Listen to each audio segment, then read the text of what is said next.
Hello. Good evening, my Shinkwin. How are we doing? I'm great. Thanks for talking to Bayloric TV. No problem. Okay, so for the fans, tell them who you are. I am an undefeated light heavyweight. Had 4 fights, 4 wins. Okay, and knockouts? None just yet. Right. So obviously fans will ask the question, he's fought he's had 4 fights, he's had 4 wins, he's won all 4 fights, but that automatically assumes that he's not a big puncher. That's what fans would think. But it also could be the fact that you're fighting somebody who the 4 guys you fought don't want to get involved. So explain to us what it is. These fans can fight me if they want. I don't mind fighting them. There's a few of them on Twitter, I'll tell you. I bet there is. Yes. No, I've had 4 tough opponents. Right. Who generally don't get stopped. Right. And I've boxed 18 rounds and won 18 rounds. So that to me is a better achievement than knocking 4 people out in 1 round. Great stuff, great stuff, great stuff. I mean, so how did you get into boxing?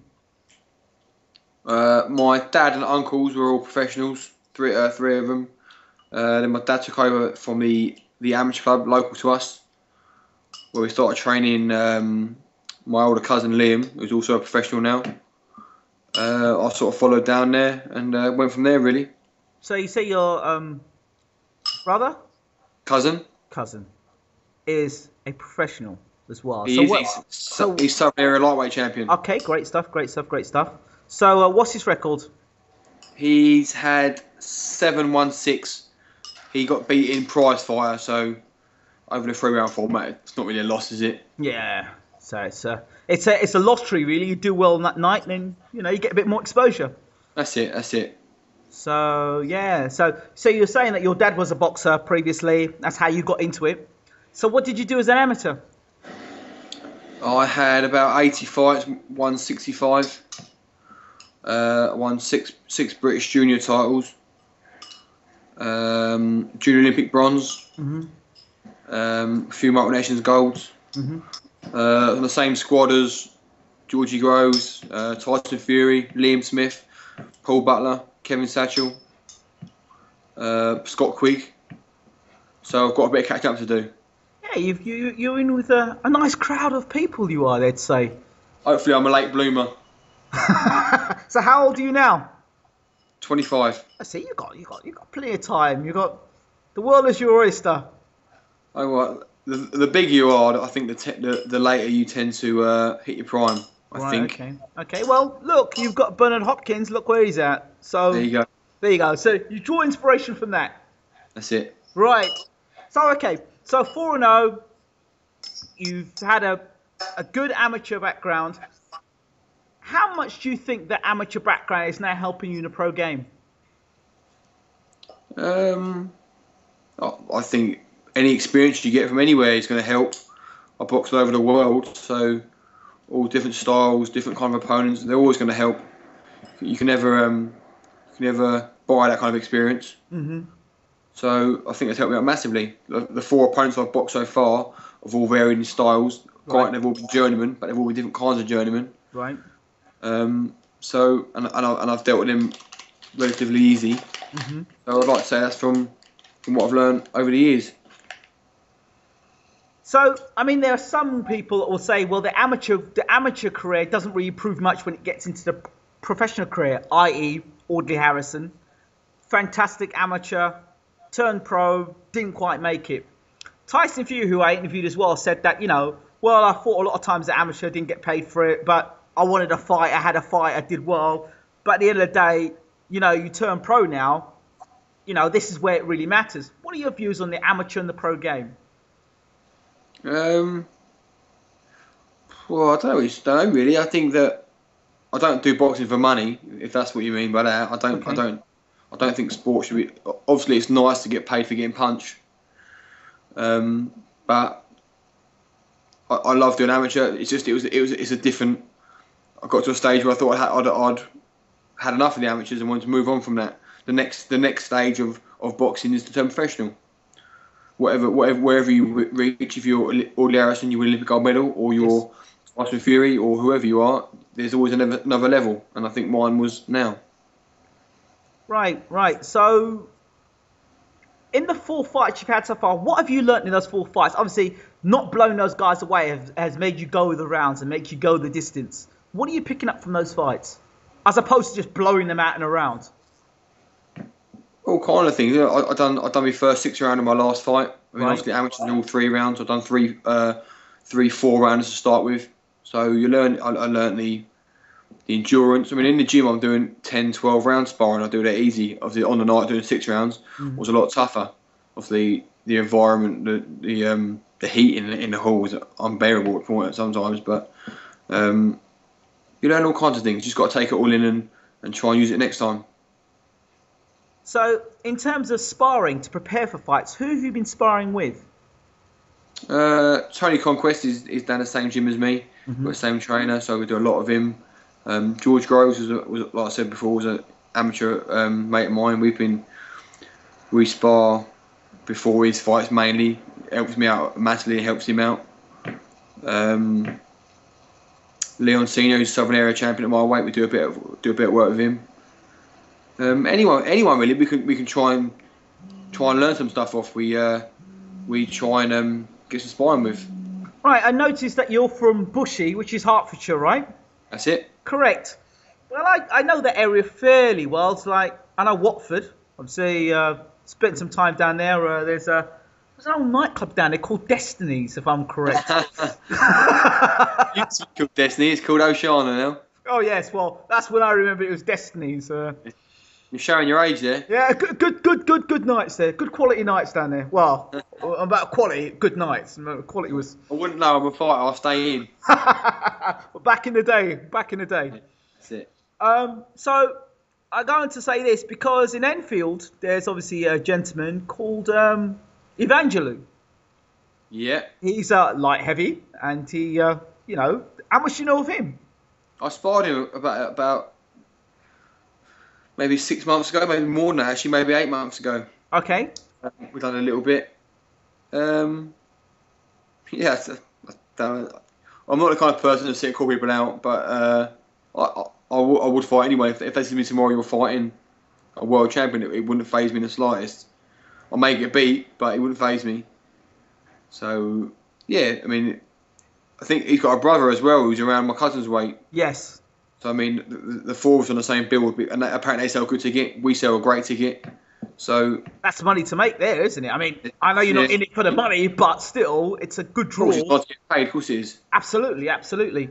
But I mean, with something like that, obviously, promoters will try and make something like that happen in the future because, you're both relatively in the same area, same weight division. I know we've mentioned it to Eddie Hearn. Me and my cousin mentioned it to him already. And what did Eddie say to you? He said, promoters say yes, and then we'll see. So you'd be up for it if the terms and conditions were right. You'd be more than willing to take the fight on. Of course. But would they be prepared to take the risk? Would they? I can't speak for anyone else. If I was him, I wouldn't want to fight me. Right. But he's unbeaten, I'm unbeaten. We're both the same weight. We're from 15 miles apart. So, well, he knows where I am. So it could potentially happen then. Yeah, of course it could. So okay, let's leave Evangelou alone for one moment, and let's look to titles. Your eye would be, I guess, the Southern area. Of course, first step on the ladder. Get yourself going. I'm ready for that whenever the opportunity comes up. Now, in boxing, it seems to be a recurring theme that if you've got a loud mouth, you'll get fights. And people that are very quiet don't get fights. Do you think that's the case? I.e. Mayweather, Broner, Tyson Fury. Mayweather and Broner are exceptional ability, so I think that gets him where they are rather than the mouth. But maybe other people, I've got a bit more mouth. Look, that's not for me. I'm not the kind of person to sit and say, oh, I want to fight him. He's rubbish. He's that. He's this. I think if you get in a boxing ring, then fair play to you, 'cause it's a tough place to get in. I don't want to start calling no one out. Well, if you look at George Groves and James DeGale, there's a perfect example there. You had George Groves, who more or less keeps himself to himself. He's not one to go and run up his mouth as such. And then you got James DeGale, who was really going for it from, up to the point where he was on the Ringside Show, the famous or infamous... Bad breath. Yes, bad breath, and where'd you get your tie, sit down, all this sort of stuff, which was comical from one side, but then it turned the nation against James DeGale on the other side. But yet you knew that was a fight. I can clarify, George has got good breath. I promise. But that sold, that fight sold. It was being watched even in America. Yeah. So sold out the O2 for a British title fight. Well, there you go. So talk. So if you talk, so that means that if you'll have to fight somebody who does the talking then, if you're not prepared to do the talking. Maybe, I don't know. I hope my ability gets me somewhere instead of me having to talk about it. Well, yeah, they're guys who've got tremendous ability, but just because they don't have... Okay, here's an example. Andre Ward, tremendous ability. But he's not one to go and run his mouth off. But if he ran his mouth off, say, I'll fight this person, I'll fight that person, we know the ticket sales will go, and although he's a talented fighter, that just adds something to it.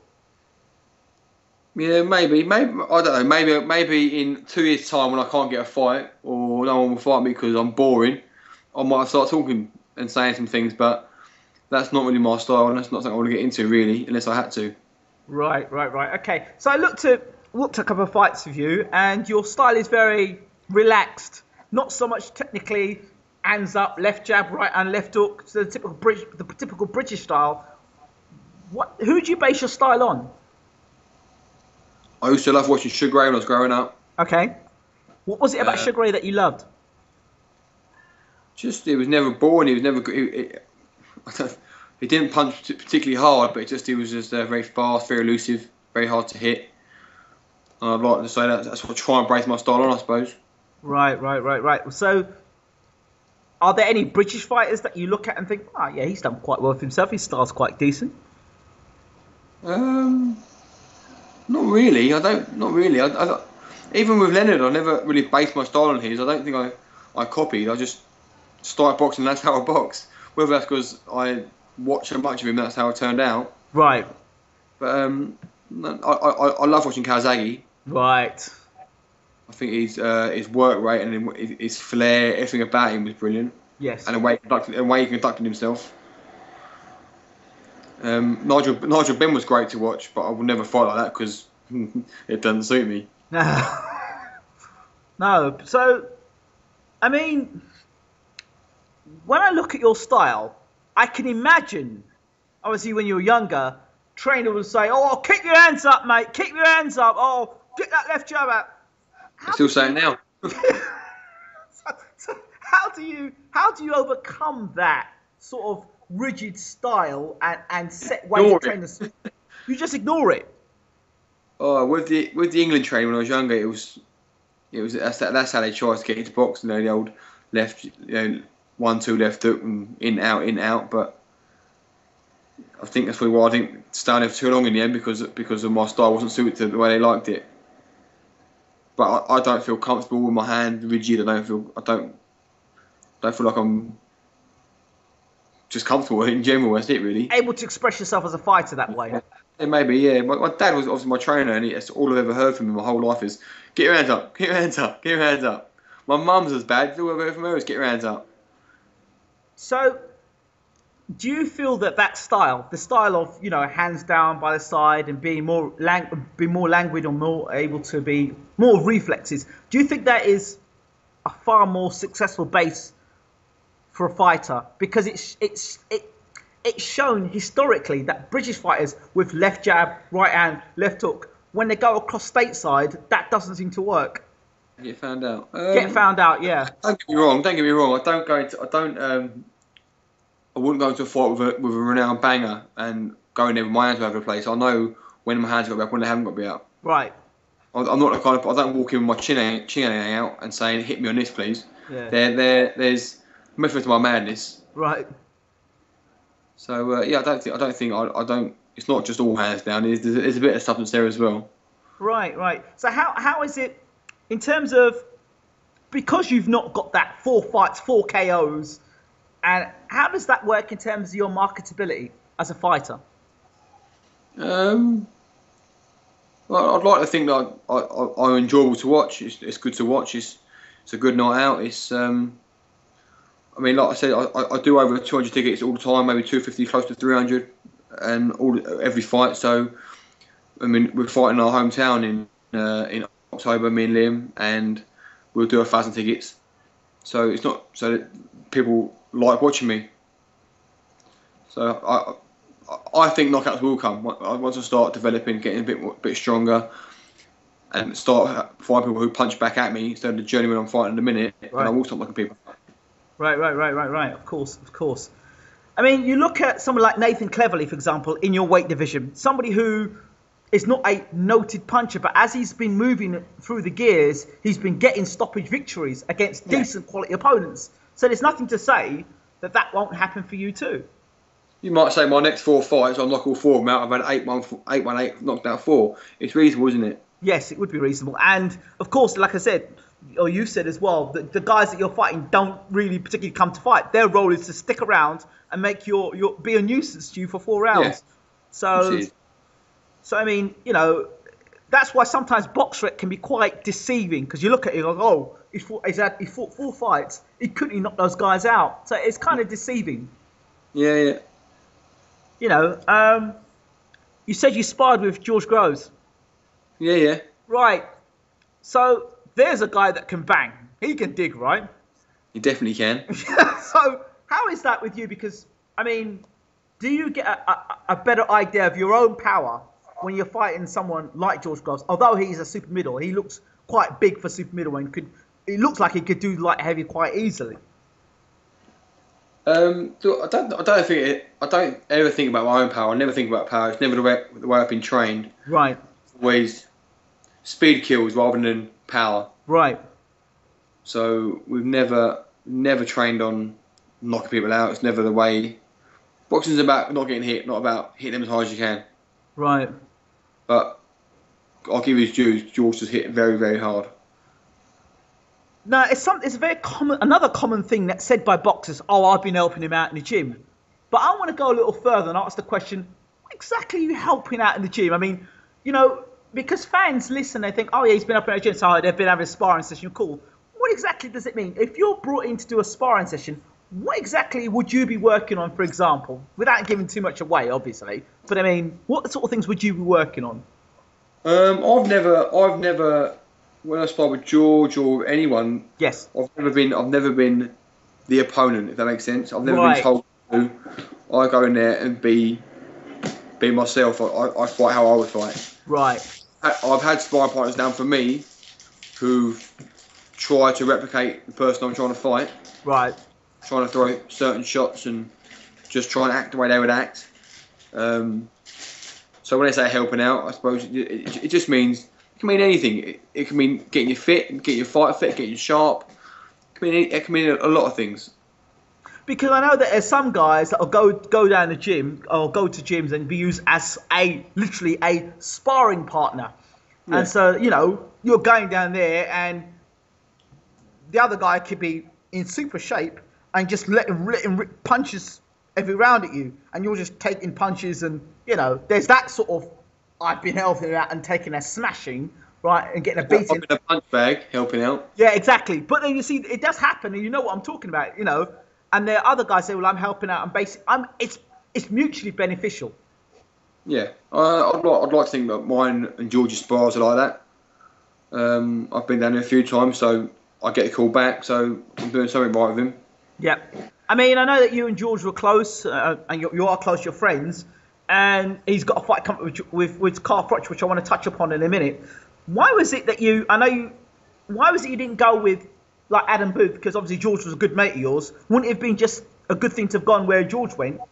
Or it's not particularly close to me. Oh, okay. where it's not far, but he's sort of central London, where I'm not in London. And Jason sort of helped me out when I was my last year of amateurs, and I was sparring Tony Conquest at the time for preparing for my fight as an amateur. Right. And Mitchell Smith is trained by Jason, who was trained by my dad as an amateur. So it sort of go down there, see how I get on. If I don't like it, I'll try somewhere else. And got down there, and we got on like a house on fire. Right. Okay. So that's just basically how it's been. It's not been the case. Not been any other reason why you probably wouldn't have been with Adam Booth. No. Okay. So talk to me about as for your career in terms of sponsorship. Who's been helping you out? I like to play golf. Right. My golf course I play at sponsor me. Right. They paid me to have a personal trainer twice a week. Physio, if I need to see a physio or anything like that, they pay for. I get a free membership. Wow. It's the Shire of London in Barnet. Excellent stuff. A local skip company for us, Hollywell Skips. Right. They pay me to have a day off work a week. I work 4 days a week as a plumber. Right. They pay for me to have one day off, so I don't lose out on money. Right. That really helps out. Got a printing company, RCD Design and Print. They do all our posters. They do anything I need done. They're on the ball. SRD Recruitment pay for my fuel for my car. So I get helped out. I get looked after. So Miles, what is the secret? Is it just being a good-looking bloke? What is it? Getting sponsorships. Having a big family, know a lot of people. But hold on, look, Miles, listen. You got sponsorship. You got a good fan base, right? What is it? What's the secret? Because other fighters obviously listening will know. How's that geezer doing it? How are you doing it? It is. We got a big family who know a lot of people. Do you think that's just all it is? Not the fact that maybe your personality or maybe you're good with people or... Oh, let's go with that instead. Let's say that instead. I'm going to ask because... We'll tell you, my girlfriend's sitting laughing again. No, that's all right. That's cool. No, I'm going to ask the question because, I'm trying to find out because there are other fighters out there that are not getting the sponsorships and not getting the deals and really struggling fight by fight. I mean, I remember talking to Dale Ojideri and he was talking about coming back from fights and getting £100 from a fight and getting £400 from a fight. Obviously now things are slightly changed because of Big Brother. But when I did the interview with him, it was like, he was really struggling. So it's all on ticket sales. When you turn over, it's all on ticket sales. If you can't sell tickets, you're no good to promoters. So what does it take to be a ticket seller then? Like I said to you, we've got. I think there's probably about 20 cousins in locally in Bushy. There's 5 or 6 uncles who all boxed. Right. We've won maybe 10 national titles between the family. Right. 3 or 4 of us boxed for England. There's a lot of us in this. We know a lot of people. So certainly that helps. Yeah, of course it does. When you got 20 cousins with 10 mates each, that's 200 tickets straight away. Right. Something like that. Okay, let's go back to George Groves and Cothroch.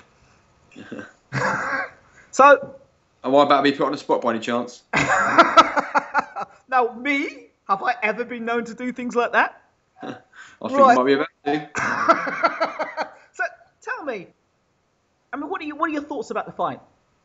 Your personal thoughts about the fight?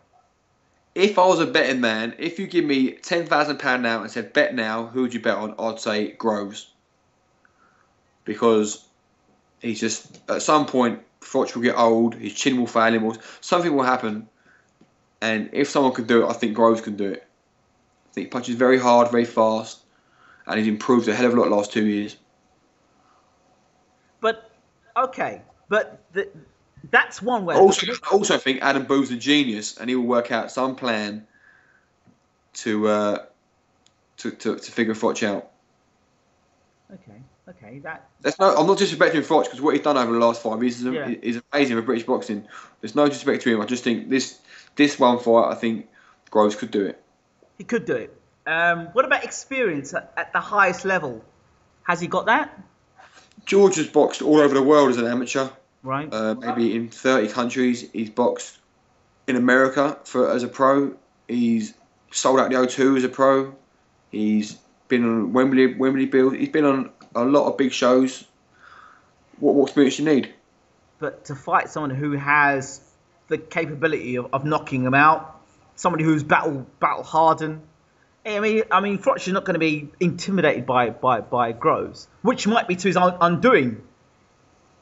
Yeah, maybe. I think Froch is cleverer than people think he is, and if he's sparred as many rounds of Groves as has been told, yes, he'll know how hard he hits.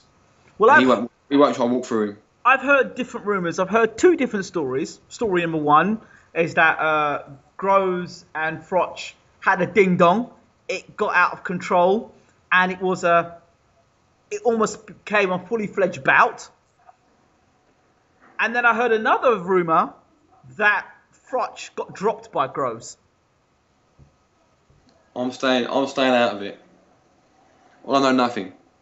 Yeah, but if you're going to bet £10,000, nobody bets £10,000 confidently. I said, if you give me £10,000, I didn't say I had £10,000. Okay, so if I gave you £10,000, you'd bet on Groves. Of course I would. That's not being biased. That's just being what I think. Everyone I spoke to, thinks I'm mad saying that. But you're his mate. So wait, you're his mate. If my mate was backing the other geezer, I wouldn't be too keen. Hey, mate, you can keep away from my gym. You don't bother coming and getting sparring with me again. You're backing. You know what I mean? It's obvious you're going to support him. I don't think it's not like that. It's not like that. If I said what I thought, I wouldn't sit here now and say Froch's going to walk straight through him and knock him spark out, because that wouldn't be a friend to say that. But I might say to you that if I thought that Groves is not there yet, he will be there, but he's not there yet. If I thought that, but I'm being honest and saying I think he's ready now. My only concern for Groves is that fight he had against Kenny Anderson, A long time ago. Yeah, but he hasn't had to be in a position with somebody as heavy-handed as Anderson. I mean, Anderson's not even that fast hand or foot. I mean, he's like. I think George was probably 20 in that fight, 21. Yeah. So it's a young boy against a man. I've been in amateur. I was in a fight when I was 18 against a 27-year-old man who was nowhere near as good as me, and I got beat just because of the strength and him being a man. Right. George has matured and got a lot better. I know Adam and George are very excited about this fight, and when they get excited about a fight, you know they've got reason to be. They've got plans, but I guess I don't think they'd have taken a fight if they didn't know what they could do. I guess that the same thing David Hay was quite excited about, the fact that he had Carl Thompson the other side. Don't try and trick me. I'm not trying at all. I'm just throwing it out there. I think they've come a long way since then of trying to blow people out in 2 rounds. Yeah, I'm just throwing it out there because, that's what my job to do. Again, a long time ago. Yeah, absolutely, a long time ago. So let's finish off by talking about the light heavyweight division. Nathan Cleverly, Tony Bellew, Oliver McKenzie, Enzo Macronelli. We're not there yet, these people. We're not there yet. But what are your thoughts about them? I mean, these guys. I mean, as you look at them, they've all been there. Macronelli was a world champion. Mm-hmm. McKenzie is Commonwealth champion. Bellew is fight for the world title, British champion, and Cleverly's world champion. So they've all been there or are there. Mm-hmm. They're not in my foreseeable future, but I'll keep an eye on these people because on their way down, they might actually fight an upcoming fighter like me. Wow. So I still watch these people. I still take notice. I'll throw a couple of other names. Courtney Fry. I'm not going to sit here saying if someone come to me tomorrow and said you're fighting Courtney Fry October the 5th, then that's who I'm fighting. I train for Courtney Fry. Simple as that. I'm not worried about fighting anyone. You've got no fear of no man. You're ready to go. There's no point being a boxer. If you're scared of people. Okay, but there are some fighters out there, as you probably know, that are You know, they don't want to take certain fights. They don't want to take certain risks. And they shouldn't be boxing then. So where they got padded records, 20 fights, 25 fights, fought nobody, and quite happy with that. That's not what I'm in boxing for. You want the real fights then? Of course I do. You want to entertain people. You want people to come back. You want people to leave your fight saying, "What a great night! Let's go again." Not going, "Well, that was boring." You want to knock the next person out.